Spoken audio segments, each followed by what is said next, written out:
Nassourdine Imavov, Jared Cannonier, a lot of backlash, I do believe, especially from the fans.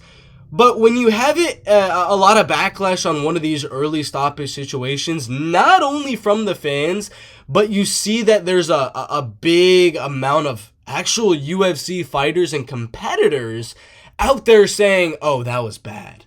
Oh, that was bad. You know you have a bad stoppage. When it's just the fans, you might be like, oh, they don't know what they're talking about. They're just fans, they're casuals.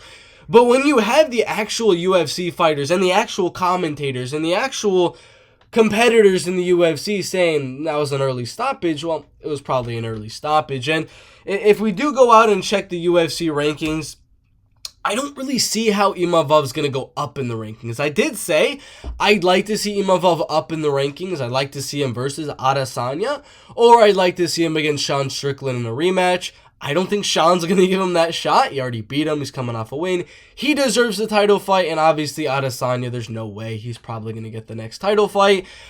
Robert Whittaker has a fight scheduled. It's in a few weeks, but say he loses that, say he wins that, whatever. It really is not going to be that big of a step up either for Nassourdine Imavov, and I don't really think they'd give him a fight with Robert Whittaker. Now, if he really does want to fight at UFC Paris, if Nassourdine Imavov is that serious about fighting at UFC Paris, again, remember, Whittaker-Chimaev is a 5-round fight, and they're going to take damage. Whoever loses that fight is going to take damage. Whoever wins is not fighting Nassourdine Imavov, but whoever loses is taking a heck of a lot of damage in that fight.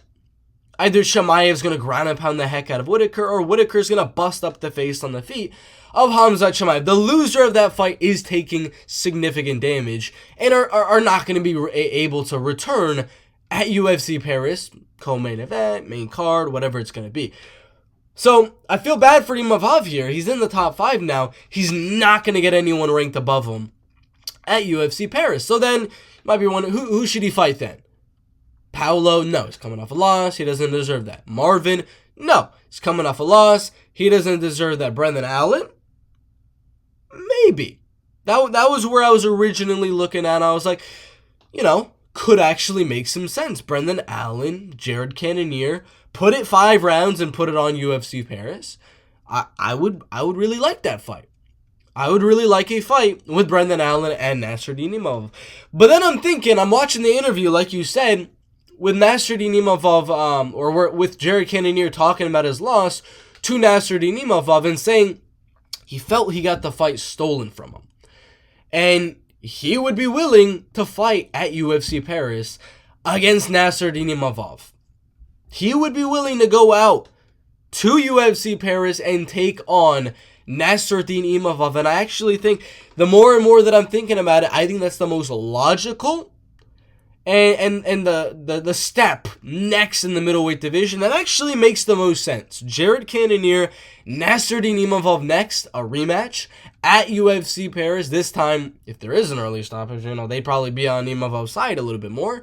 But if not, he still has a good chance of beating Jared. It was going to be 2-2 going into that 5th round. So, Imavov could have won that fight. Maybe he lost. But that's why we do the rematch. In a really controversial situation like that we do the rematch, and they're both down. Well, obviously, Imavov has said he wants Sean Strickland. He's not getting Sean, especially at UFC Paris. It's not going to happen. There is no way that fight is going to happen. But, like I said, Jared versus Imavov is just making so much sense. It is just making way too much sense not to do for UFC Paris. I personally like Ciryl Gane versus Jailton Almeida as the main event, and then Imavov, Jared Cannonier as the co-main event with a Benoit Saint-Denis feature fight.